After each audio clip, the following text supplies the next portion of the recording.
Everyone, this is me Pratyush and this is a beautiful channel IQ classes. आज हम लोग को पढ़ना है क्रिस्टल फील्ड थ्योरी। क्या पढ़ना है? Crystal field theory. देखो, आज हम लोग क्रिस्टल फील्ड थ्योरी के पूरे कॉन्सेप्ट को बहुत अच्छे से क्लियर करेंगे और बहुत अच्छे से डील करेंगे। फिर जब अगले लेक्चर में हम लोग करेंगे इसके क्वेश्चंस, तो आज हम लोग को पूरी क्रिस्टल थ्योरी की ज़्यादातर थ्योरी पढ़नी पड़ेगी, क्योंकि इससे थ्योरी वाइज क्वेश्चन ज़्यादा आते हैं। कभी कभी पूछता है लिमिटेशन क्रिस्टल थ्योरी के, कभी कभी पूछता है स्प्लिटिंग क्यों हो रही, कभी कभी पूछता है डी ऑर्बिटल्स में क्यों स्प्लिटिंग हो रही। तो ऐसे क्वेश्चंस काफ़ी सारे आते हैं, तो हम लोग इसकी प्रैक्टिस करेंगे नेक्स्ट वीडियो में। आज जो हम लोग को पढ़ना है वो पढ़ना है क्रिस्टल फील्ड थ्योरी की थ्योरी। अच्छा, इससे पहले हम लोग जान लेते हैं क्रिस्टल फील्ड थ्योरी आई क्यों, उसको ज़रूरत क्यों पड़ी आने की। तो उसका एक मोटिव रीज़न है कि सबसे पहले वो क्या है, limitations of valence bond theory. देखो, इधर उधर नहीं देखो, यहीं पे फोकस रखो, अभी ध्यान देने वाली ज़्यादा बात है। could not explain the quantization of the magnetic data। मतलब कहने का क्या बात है यहाँ पे, ये किसके बारे में डील कर पाया था, ये मैग्नेटिक कैरेक्टर नहीं बता पाया था। अच्छा, डाया मैग्नेटिक बता रहा था, ठीक है, और पैरा मैग्नेटिक बता रहा था, ठीक है। डाया अगर कोई भी अनपेयर्ड इलेक्ट्रॉन नहीं तो डाया मैग्नेटिक, अनपेयर्ड इलेक्ट्रॉन तो पैरा मैग्नेटिक। लेकिन ये बाकी सारे मैग्नेटिज्म के बारे में नहीं बता पाता, जैसे हमारा फेरोमैग्नेटिज्म होता है, फेरोमैग्नेटिक होता है, तो ये सब के बारे में इतना डील नहीं कर पा रहा था। फिर could not the existence of inner orbital और outer orbital complex। सर आपने तो बताया था कि inner orbital complex क्या होता है, outer orbital complex होता है। अगर हमारे पास D2 sp3 है या फिर sp3d2 है तो ये हमारा इनर हो जाता था, ये हमारा आउटर। लेकिन हम लोग ऐसे इसको ट्रिक के फॉर्म में देखे होता है ना, एक्चुअली क्यों हो रहा है ये नहीं बता पाया। अच्छा, और ये किसके बारे में नहीं बता पाया, कलर के बारे में नहीं बता पाया कि कौन सा कंपाउंड कौन सा कलर क्या करेगा, शो करेगा। अब आज हम लोग जानते हैं क्रिस्टल फील्ड थ्योरी की मेन थ्योरी के बारे में कि वैलेंस बॉन्ड थ्योरी की वजह से क्यों क्रिस्टल फील्ड थ्योरी को आना पड़ा। आज हम लोग इसके बारे में डील करते हैं। In this theory ligands are treated as a point charge in case of anions, so metal act as a positive charge. अच्छा, एक बात मुझे बताओ, हम लोग उसमें कौन सा बॉन्ड पढ़ रहे थे? हम लोग उसमें पढ़ रहे थे कोवेलेंट बॉन्ड यानी और कोऑर्डिनेट बॉन्ड पढ़ रहे थे। हम लोग उसमें क्या पढ़ रहे थे, कोवेलेंट बॉन्ड और कोऑर्डिनेट बॉन्ड। कौन बता रहा था, वैलेंस बॉन्ड थ्योरी। कौन बता रहा था, वैलेंस बॉन्ड थ्योरी। लेकिन क्रिस्टल फील्ड थ्योरी में क्या है, इसमें कह रहा है कि मेरे पास जो लिगेंड होगा वो एज अ एनायन की तरह ट्रीट करेगा, और जो हमारा मेटल होगा वो एज अ, भाई मेटल है तो इसके पास क्या होगा, पॉजिटिव चार्ज ही होगा। तो मेटल और जिसके पास नेगेटिव चार्ज उसके वो कौन होता है, नॉन मेटल, क्योंकि उसने क्या किया, इलेक्ट्रॉन को गेन किया। तो गेन करने पर हम क्या बोलते हैं, नॉन मेटल। तो मेटल और नॉन मेटल के बीच में जो बॉन्ड बनता है वो हमारा कौन सा बॉन्ड बनता है, आयनिक बॉन्ड या फिर इलेक्ट्रोवैलेंट बॉन्ड। कौन सा बॉन्ड, आयनिक बॉन्ड या फिर इलेक्ट्रोवैलेंट बॉन्ड बनता है, ठीक है। So the bond form between metal and non metal in this is called electrostatic या फिर आयनिक बॉन्ड, ठीक है। यहाँ तक हम लोग को क्लियर हो गया। Crystal field splitting energy. देखो, क्रिस्टल फील्ड थ्योरी हमने समझ लिया कि उसके बीच में कौन सा बॉन्ड बनेगा, यानी हमारे पास लिगेंड, उसके पास क्या है, या तो माइनस चार्ज होगा या फिर उसके पास होगा लोन पेयर, और वो क्या कर रहा होगा, मेटल के साथ क्या कर रहा होगा, शेयरिंग कर रहा होगा, यानी मतलब ट्रांसफर ऑफ इलेक्ट्रॉन यहाँ पे चलेगा। यानी इलेक्ट्रॉन कौन देगा, मेटल देगा, तभी तो इलेक्ट्रॉन लूज होगा। और कौन इलेक्ट्रॉन लेगा, हमारा लिगेंड, तभी तो उसके बीच में कौन सा बॉन्ड बनेगा, आयनिक बॉन्ड बनेगा, जो कि ये तो हमारी बताई थी क्रिस्टल फील्ड थ्योरी। लेकिन अब क्रिस्टल फील्ड स्प्लिटिंग क्या है, according to this d orbital split into T2G। इस बात का ध्यान रखना, T2G and EG, T2G and EG, हमको ये दोनों मेन ध्यान रखने हैं। मतलब स्प्लिटिंग होगी किसमें, T2G में और EG में। इट इज डेजिग्नेटेड बाय, इसको एज अ ट्रायंगल यानी एज अ लैम्डा की तरह इसको शो करेंगे, इज कॉल्ड CFCE। ध्यान रखना, अगर मेरे पास टेट्राहेड्रल है तो हम इसको डेल्टा T लिख देंगे, अगर मेरे पास ऑक्टाहेड्रल है तो मैं इसको डेल्टा O लिख दूंगा। यहाँ तक ध्यान रखना। देखो, सिंपल सी बात, अब यहाँ पे आओ। ऑक्टाहेड्रल के लिए 6 लिगेंड, ठीक। टेट्राहेड्रल के लिए 4 लिगेंड, ठीक। जब भी स्प्लिटिंग होगी तो हम उसको O से डिनोट करेंगे, हमको समझ आ रहा है, डेल्टा O यानी ऑक्टाहेड्रल, डेल्टा T यानी टेट्राहेड्रल। समझ आया? अब यहाँ पे हमसे कह रहा है कि ऑक्टाहेड्रल में कैसे स्प्लिटिंग होगी, टेट्राहेड्रल में कैसे स्प्लिटिंग होगी। यहाँ पे देख लेते हैं, हमारे पास डी ऑर्बिटल होते हैं, मान लेते हैं मेरे पास ये डी ऑर्बिटल है, ठीक। ये स्प्लिट हो गया किसमें, एक इसमें, ठीक। अब फिर कह रहा हूँ, ध्यान रखना, ऑक्टाहेड्रल में ऊपर 2 जाएंगे, नीचे 3 ऑर्बिटल्स आएंगे। भाई डी में कितने होते हैं, 1 2 3 4 5 होते हैं, तो वो किस में स्प्लिट हो गए, एक 2 में स्प्लिट हो गए और एक 3 में स्प्लिट हो गए, जैसे कि हम लोग यहाँ पे देख सकते हैं। अब एक और बात, हम लोग को पता है जैसे हमारा पी ब्लॉक होता है ये 1 2, तो इसकी नेमिंग क्या होती है, p x y, p y z, और यहाँ पे क्या होता है पी जेड एक्स। वैसे ही यहाँ पे d x y, d y z, d z x. अब हमारे पास कितने बचे, रिमेनिंग 2 बचे, तो एक का हमारे पास जो ये ब्लॉक है इसका क्या हो जाएगा, d x square Y square, और ये इसका क्या हो जाएगा, डी जेड स्क्वायर। कोई भी डाउट है यहाँ तक, बिल्कुल भी नहीं। आगे देखते हैं। अब एक बात ध्यान रखना, जितने भी हमारे स्टार्टिंग वाले जो 3 ऑर्बिटल्स हैं ये आ जाएंगे नीचे, और ये लास्ट के जो 2 ऑर्बिटल्स हैं ये आ जाएंगे ऊपर। तो एक इसमें क्या हो जाएगा, d x square minus y square, ये क्या हो जाएगा, डी जेड स्क्वायर। समझ आ रहा है ना। ऑक्टाहेड्रल में सिर्फ इतनी स्प्लिटिंग होगी कि ऊपर 2 हो जाएंगे, नीचे 3 हो जाएंगे, ऊपर 2 हो जाएंगे, नीचे 3 हो जाएंगे।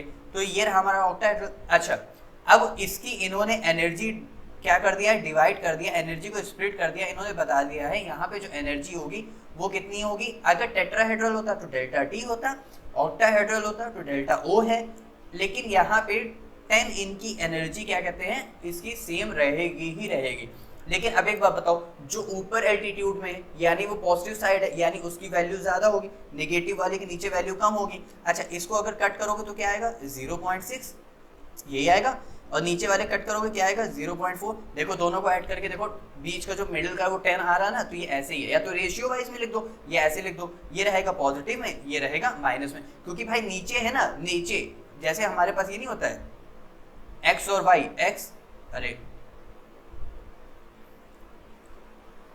एक्स और ये रहा एक्स और ये रहा वाई, तो ऊपर वाला वाई हमारा पॉजिटिव वाई, नीचे वाला हमारा नेगेटिव वाई, और इधर हमारा माइनस एक्स। तो ये बस वैसे ही, नीचे वाले नीचे जो एल्टीट्यूड जा रहा है वो कैसा जा रहा है, नेगेटिव में। तो एक फिर मैं कह रहा हूँ, इस बात को बहुत अच्छे से ध्यान रखना कि हमारे पास ये जो होगा इसकी स्प्लिटिंग होगी, ऊपर जो होंगे, ऊपर कौन से होंगे, सिर्फ 2 ऑर्बिटल्स होंगे, नीचे कितने होंगे, 3 ऑर्बिटल होंगे इसकी स्प्लिटिंग में। आगे देखते हैं।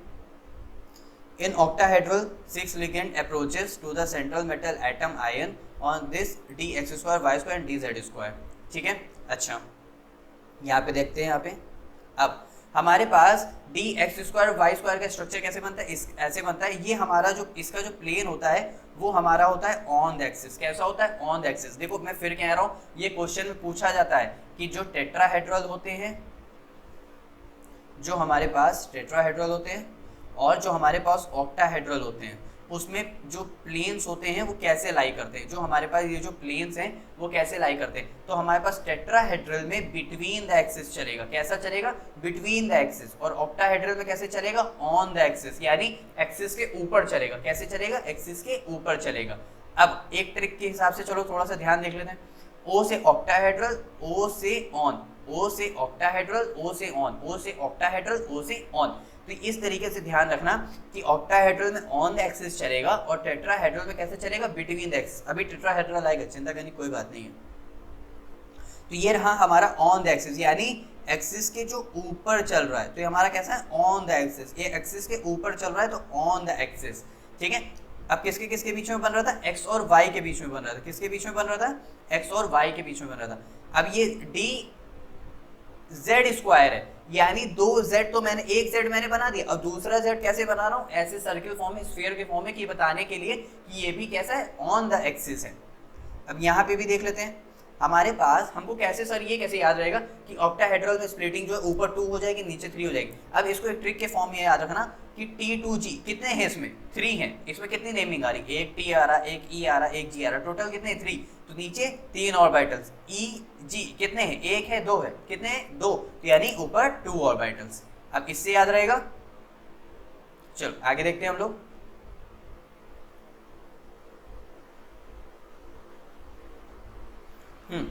Energy of Eg set orbitals greater than energy of T2G orbitals. भाई जाहिर सी बात है, ऊपर पॉजिटिव चल रहा है, नीचे नेगेटिव चल रहा है। इसका मतलब Eg का जो सेट ऑर्बिटल होगा वो हमेशा ग्रेटर देन होगा किससे, T2G से। Energy of Eg orbitals will increase by same as like that and will decrease by 2/5। हम लोग ने क्या देखा, ऑक्टाहेड्रल का देखा। अब एक बार हम लोग देख लेते हैं टेट्राहेड्रल। भाई टेट्राहेड्रल में क्या होगा, अब की बार हम लोग क्या लेंगे, डेल्टा टी लेंगे, सेम एज वैसे ही 10 dq। अच्छा, ऊपर अब की बार ऊपर है तो यानी ऊपर प्लस हो जाएगा, फिर नीचे माइनस हो जाएगा, लेकिन नीचे वाला माइनस हो जाएगा तो क्या हो जाएगा 3/5, ऊपर वाला क्या हो जाएगा 2/5। ये हो जाएगा टेट्राहेड्रल के केस में, ध्यान रखना। अब फिर T2G है तो ऊपर कितने ऑर्बिटल्स 3 ऑर्बिटल, नीचे EG है कितने ऑर्बिटल्स नीचे 2 ऑर्बिटल्स। समझ आ रहा है ना, ठीक है। अच्छा, हमें ये भी बात याद कैसे रहेगी यार कि जो है सर ऊपर 2/5, उसमें तो ऊपर 3/5 था, वो ऑक्टाहेड्रल का केस था, वो EG था तो ऊपर क्या हो गया था 3/5। अब एक और बात ध्यान रखना, अगर EG है तो नंबर 1 बढ़ा दो 3/5, अगर T2G है नंबर 1 कम कर दो 2/5, इससे याद रहेगा यार। आगे देखते हैं, इन tetrahedral complex 4 ligand always approaches the central metal atom. मेरे पास यहाँ पे क्या है DXY, DYZ एंड DZX मेरे पास ये है। तो जैसे हमारे पास वहां पे लोब्स थे, यानी वहां पे जो प्लेन्स बन रहे थे, कैसे बन रहे थे ऑन द एक्सिस बन रहा था, क्योंकि O से ऑक्टाहेड्रल, O से ऑन द एक्सिस। वैसे ही अब यहाँ पे टेट्राहेड्रल जो बना रहे हैं वो कैसे बनाएंगे बिटवीन द एक्सिस, यानी देखो ये जो हमारे प्लेन्स हैं, ये प्लेन्स हैं, इसके बिटवीन में, इसके बीच से जो हो करके जा रहा है ये हम बोल रहे हैं इसको बिटवीन द एक्सिस। XY है DXY, YZ है DYZ, DZX DZX, एकदम सिंपल यार। आगे देखते हैं, अब उसमें क्या हो रहा था EG ऑर्बिटल्स ऊपर थे, उस पे प्लस चार्ज था तो उसकी एनर्जी ज्यादा थी। यहाँ पे क्या है T2G का सेट ऑर्बिटल है जो कि अब की बार ऊपर है, तो ऊपर भी अब की बार पॉजिटिव चार्ज होगा 2/5, यानी अब की बार इनकी एनर्जी ज्यादा हो जाएगी, किससे किससे ज्यादा हो जाएगी EG ऑर्बिटल से। समझ आ रहा है ना, तो ऐसे ही स्प्लिटिंग होगी। अब एक केस देखते हैं, ये तो हम लोग लिगेंड देख के पता लगाएंगे। मान लो मेरे पास है जैसे CN का होल 4, ये मेरे पास टेट्राहेड्रल लिगेंड है, मैं T2G को ऊपर कर दूंगा, EG को नीचे कर दूंगा, 2/5 ऊपर कर दूंगा, 3/5 नीचे कर दूंगा, ऐसे कर दूंगा। अब मान लेते हैं कि मेरे पास इसकी वजह से हमारे पास जो कोई भी मेरे पास एक वो है, जैसे मान लेते हैं मेरे पास है स्कैंडियम, ठीक है, मेरे पास इसकी वैलेंसी कितनी आ रही है, इसकी ऑक्सीडेशन स्टेट मान लेते हैं मेरे पास आ रही है +1, यहाँ तक हमको पता चल गया। स्कैंडियम के ऑर्बिटल होते कितने हैं 4s2 3d1, कितने होते हैं 4s2 3d1 होते हैं। अच्छा, यहाँ तक क्लियर, कोई भी डाउट। अब मान लेते हैं कि मेरे इसमें से D में कितने इलेक्ट्रॉन्स हैं, D में है ओनली 1 इलेक्ट्रॉन, कितने इलेक्ट्रॉन्स ओनली 1 इलेक्ट्रॉन, तो मैं इस 1 इलेक्ट्रॉन को यहाँ फिल कर दूंगा। अच्छा, अब ये 1 इलेक्ट्रॉन से तो कोई फर्क नहीं पड़ता है, वो सबसे पहले लोअर एनर्जी में जाएगा इलेक्ट्रॉन, फिर हाई एनर्जी में जाएगा। देखो जाहिर सी बात है ना, हम सब लोग पहले अपनी लोअर एनर्जी में रहते हैं ना, फिर कुछ खाना पीना खाते हैं, कुछ ताकत आती है, फिर अपनी हायर स्टेट में जाते हैं, लेकिन फिर हायर स्टेट से हम नीचे आते हैं। इसका मतलब कि सबसे पहले इलेक्ट्रॉन कहाँ जाएगा नीचे, ये मैंने 1 लिख दिया, ये इलेक्ट्रॉन सबसे पहले कहाँ जाएगा, ये सबसे पहले लोअर ऑर्बिटल जाएगा, फिर एनर्जी गेन करके एक्साइटेड स्टेट में जाएगा, यानी ऊपर जाएगा। ऐसे ही मान लेते हैं कि मेरे पास यहाँ पे थे 1 2 3 4 5 6 इतने इलेक्ट्रॉन्स थे, ठीक है। अब मैं फीलिंग करूँ, अगर मेरा CN स्ट्रॉन्ग फील्ड लिगेंड होगा तो सबसे पहले इलेक्ट्रॉन की फीलिंग नीचे ही हो जाएगी। लेकिन एक बात ध्यान दो, एक बात यहाँ पे ध्यान दो, अगर मेरा स्ट्रॉन्ग फील्ड लिगेंड होगा सबसे पहले नेमिंग नीचे ही हो जाएगी, तो स्ट्रॉन्ग फील्ड के लिए मैं एक साथ भर दूं, और अगर वीक फील्ड लिगेंड है तो मैं वैसे ही 1 बाय 1 इलेक्ट्रॉन्स की फीलिंग करूंगा। इसका मतलब जैसे एक यहाँ पे 3 4 5 और एक रहे ये 6, समझ आए। अब अगर मान लेते कि मेरे पास ये स्ट्रॉन्ग फील्ड लिगेंड होता तब क्या करते, स्ट्रॉन्ग फील्ड लिगेंड के लिए हम लोग क्या करते, सबसे पहले 1 2 3 4 5 6 ऐसे भर देते। अभी कोई भी अनपेयर्ड इलेक्ट्रॉन है नहीं, कोई भी अनपेयर्ड इलेक्ट्रॉन है, इसका मतलब ये क्या हो गया डायमैग्नेटिक। अनपेयर्ड इलेक्ट्रॉन होता तो क्या हो जाता, पैरामैग्नेटिक हो जाता। अब इसके जो क्वेश्चंस बनते हैं वो कैसे बनते हैं कि नीचे कितनी वैल्यू है 4, कितने इलेक्ट्रॉन्स है 4, तो 4 इंटू माइनस का 3/5, फिर बीच में आता प्लस, फिर होता हमारे पास 2, तो 2 इंटू 2/5, तो यहाँ पे टोटल कितना हो जाता माइनस का 12/5 और यहाँ पे हो जाता प्लस का 4/5, क्लियर। यानी ऊपर कितना आता, ऊपर आता माइनस का 8/5। तो ऐसे हो जाते हैं हम लोग के नेमिंग, समझ आया ना। तो इसी तरह हम लोग को क्या करना है, आगे ऐसे ही प्रोसीड करना, और ऐसे ही हम लोग को क्वेश्चंस पूछे जाएंगे जो कि हम लोग नेक्स्ट वीडियो में करेंगे बहुत अच्छे से, उसकी कोई बात नहीं। तो ऐसे ही आप लोग को ध्यान रखना है। अब वो कलर कैसे शो करता है, चलो यहीं पे बता देते हैं, वापस से फिर थ्योरी पे आते हैं, यहाँ पे बता देते हैं। हाँ, यहाँ पे कलर कैसे शो करेगा, जैसे मान लेते हैं कि मेरे पास कोई इलेक्ट्रॉन है जो कि यहाँ पर प्रेजेंट है, कोई इलेक्ट्रॉन है जो कि यहाँ प्रेजेंट है। अब उसने एनर्जी गेन करके यहाँ पर गया, और फिर भाई इलेक्ट्रॉन जो है बहुत बहुत देर तक एनर्जी अगर गेन करके रह सकता है तो वो 0.08 सेकंड तक रह सकता है। इससे ज़्यादा देर तक वो इलेक्ट्रॉन एनर्जी ले करके ज़्यादा ऊपर नहीं रह सकता, क्योंकि भाई जो भी जाएगा नीचे तो आएगा। तो ऊपर से जब वो नीचे आएगा, इलेक्ट्रॉन जो एनर्जी गेन करके गया वही एनर्जी को इमिट करते हुए नीचे आएगा। देखो यहीं पे फोकस रखो ज्यादातर, क्योंकि इधर उधर ध्यान दो, क्योंकि बच्चे क्या करते हैं अपना फोकस खो देते हैं जब उनको सारी थ्योरी मिल जाती। समझना भी बहुत ज्यादा जरूरी है। तो इलेक्ट्रॉन गेन एनर्जी को लेके ऊपर जाएगा, फिर एनर्जी को लूज करते हुए नीचे आएगा। तो जो जिस टाइम वो एनर्जी को एमिट करते हुए लूज करते हुए नीचे आ रहा है, उस टाइम वो अपने करेस्पॉन्डिंग अपने वेव लेंथ के अकॉर्डिंग वो क्या शो करता है, कलर शो करता है। मैं मान लेता हूं उस टाइम वो जो कलर शो कर रहा है वो क्या शो कर रहा है, ब्लू शो कर रहा है। कोई भी डाउट यहाँ तक नहीं? तो ऐसे ही हम लोग का कलर कॉम्प्लेक्स भी होता है। Due to dt transition of elements, electron jump from T2G to Eg higher level in the absence of ligand CFC does not occurs and hence the substance is colorless। इसका मतलब क्या है कि मेरे पास अगर कोई अनपेयर्ड इलेक्ट्रॉन है तो वो dt ट्रांजिशन के थ्रू, dt ट्रांजिशन ऊपर d, नीचे d, यहाँ पे d, यहाँ पे 2, यहाँ पे 1 2 3 और यहाँ पे 1 2 3 4 5, तो ऐसे स्प्लिटिंग हो रही है। तो d से d में जो बीच में ट्रांजिशन हो रहा है उसमें जो इलेक्ट्रॉन जंप करके ऊपर जा रहा है नीचे जा रहा है, उसमें कह रहे हैं कि वो कलर शो करेगा। लेकिन अभी उसके पास एक भी अनपेयर्ड इलेक्ट्रॉन है ही नहीं है। अच्छा, अनपेयर्ड इलेक्ट्रॉन कब नहीं होगा, ध्यान रखना, सिर्फ दो केस है, एक D0 या तो एक भी इलेक्ट्रॉन हो, या तो D10 एकदम फुलफिल इलेक्ट्रॉन हो, तो वो क्या शो करेगा, कलर नहीं शो करेगा। बाकी वाले कलर क्या करेंगे, शो करेंगे। अब हम लोग कुछ एलिमेंट्स देख लेते हैं जो हमारे सिलेबस में सबसे ज्यादा इंपॉर्टेंट है कि ये चीज पूछा ही जाता है कि इनके कलर पूछे ही जाएंगे। एक टाइटेनियम का कलर क्या होता है, वॉयलेट। बस आपको टाइटेनियम का ध्यान रखना है, बाकी मैं हूं ना। देखो कॉपर हमारा होता था ना, CuSO4 कॉपर सल्फेट, इसका कलर ब्लू होता था, उसी से Fe3 और Fe3 हमारा जो आयरन होता है, Fe क्या होता है, आयरन। अब आयरन मेनली हमारा कौन से स्टेट में पाया जाता है, जंग लगे स्टेट में, ब्राउन, हाँ सड़ा सड़ा, तो वो किसी स्टेट में होता है, ब्राउन स्टेट में, यानी रस्टिंग जैसा होता है ना, तो Fe3 हमारा ब्राउन। बाकी बचा Fe2 और क्रोमियम, इसका कलर कैसा होता है, ग्रीन कलर होता है। बस ध्यान रखना। अब ये वो क्वेश्चंस है जो सीबीएसई के पॉइंट ऑफ व्यू से सबसे ज्यादा इनसे पूछे जाते हैं। आईसीएसई के हिसाब से तो हम लोग ने फिनिश कर दिया, ये सीबीएसई के पॉइंट ऑफ व्यू से, लेकिन आईएससी वाले बच्चों को भी पढ़ना चाहिए, क्योंकि आजकल के जो पेपर आईएससी के आ रहे हैं, आपने अगर 2024 स्पेसिमेन देखा होगा जो मैंने सॉल्व करवाया है, उसमें आप लोग उठा के देखें, उसमें थोड़े से अब की बार रीजन वाइज क्वेश्चन ज्यादा पूछे गए, तो ये भी हमारे लिए बहुत ज्यादा इंपॉर्टेंट है। एक बार ध्यान रखते हैं, as we go down the group, यानी जब नीचे आते हैं तो क्या होता है, नंबर ऑफ शेल्स इंक्रीज होते हैं। क्या होता है, नंबर ऑफ शेल्स इंक्रीज होते हैं, और साइज क्या होता है, इंक्रीज होता है। साइज क्या होता है, इंक्रीज होता है। क्यों, कैसे, जैसे लिथियम कितने नंबर ऑफ शेल्स, 2,1।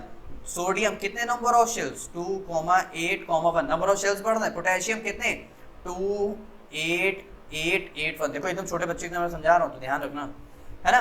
तो क्या होता है, नंबर अगर as we go down the group, तो क्या होगा, हमारी सीएफसी वैल्यू क्या हो जाती है, इंक्रीज हो जाती है। ठीक है, CFC directly proportional to oxidation number of central metal atom, यानी जिस सेंट्रल मेटल एटम पे ऑक्सीडेशन चार्ज सबसे ज्यादा होगा उसकी सीएफसी वैल्यू भी सबसे ज्यादा होगी। जैसे यहाँ पे देख लेते हैं कि यहाँ पे सीएफसी वैल्यू सबसे ज्यादा किसकी है, क्रोमियम की, आयरन की और टाइटेनियम की।